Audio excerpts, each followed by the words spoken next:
In the United States of America, you don't have to apologize for being white anymore. Shut the hell up, you little Oompa Loompa. Nobody has oppressed white people. His platform, Candace Owens, Ben Shapiro, their entire miserable lives is being the white victim of nothing. I've been saying this since I started making videos on TikTok a couple years ago. These people are terrified of a white minority. That's what this is. I got cousins with their Christian crosses and Bibles that voted for the rapist. I got in-laws that voted for the rapist. It's just a difference of opinion.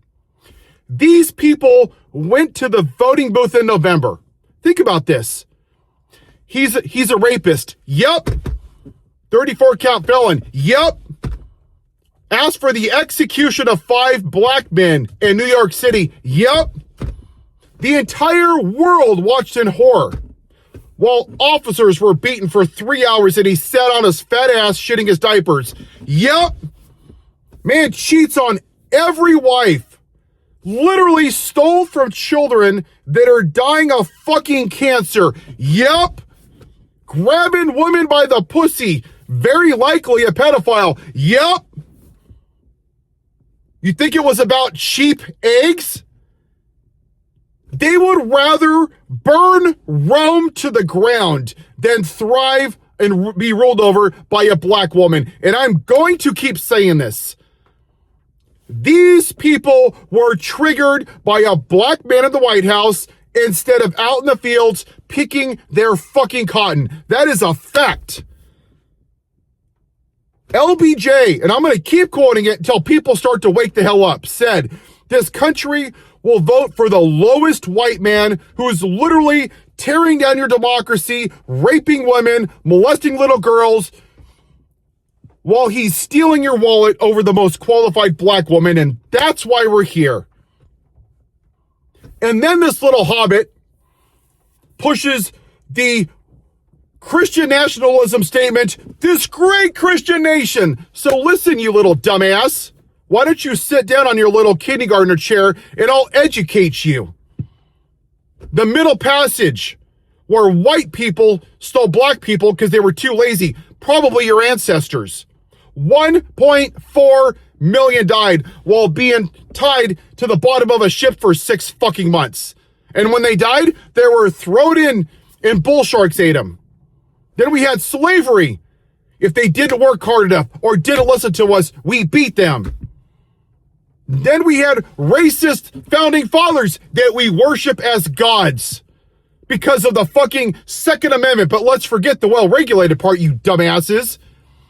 This great Christian nation said that black people were only, 3/5 of a white man? So Christian, isn't it? And then we had Asians in internment camps that we locked them up just because of their demographic. Women couldn't vote until the 1920s. You want to talk about the Native Americans? You want to talk about the Trail of Tears where 18,000 died because we forced them to walk 1,200 miles because that piece of shit Andrew Jackson broke all the treaties that we made with them? How about Pete Hegseth that gave medals to white soldiers that murdered innocent women and children on Wounded Knee? Segregation, Jim Crow, over 8,000 lynchings, you dumb fucking hobbit. What was Christian about this country? Not a goddamn thing.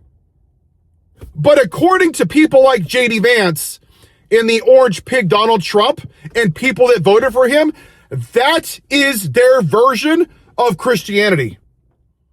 White man in charge. When are we going to acknowledge that's what this is about? That's all this has ever been about. Now, you might celebrate the orange guy somehow on Judgment Day, and God knows I'm going to celebrate that one day when it happens, because I know that God's going to hold him accountable.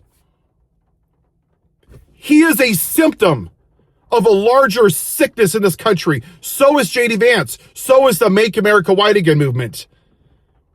And it happens because people that look like me are still sitting silently in your privilege. That's what privilege is.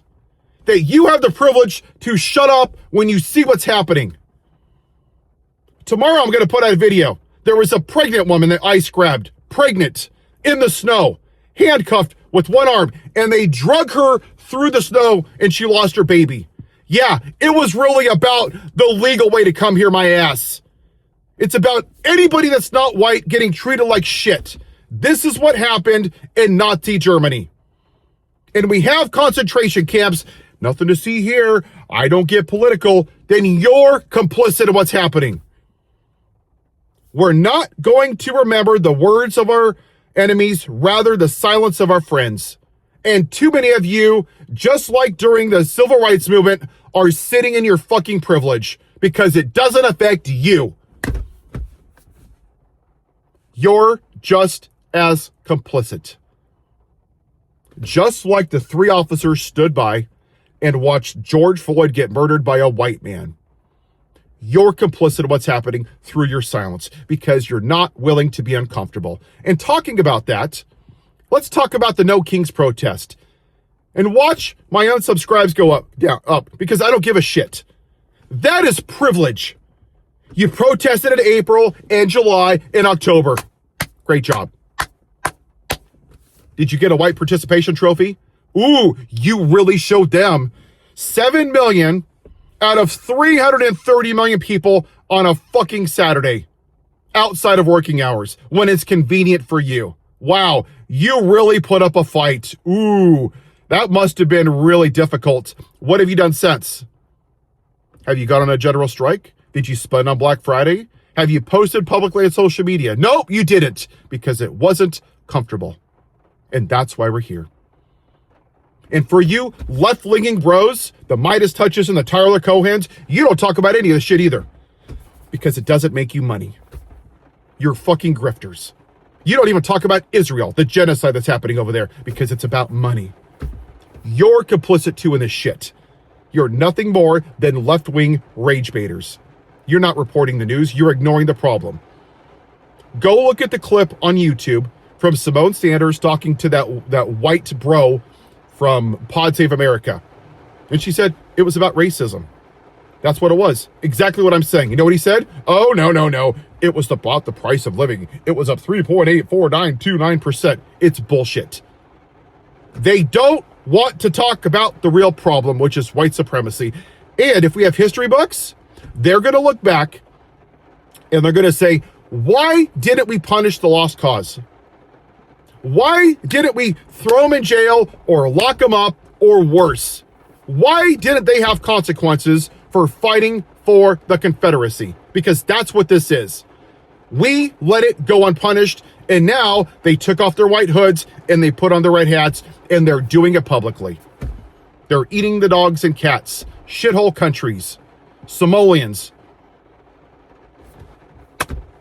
Are you going to be on the right side of history or the white side of history? Have a good day.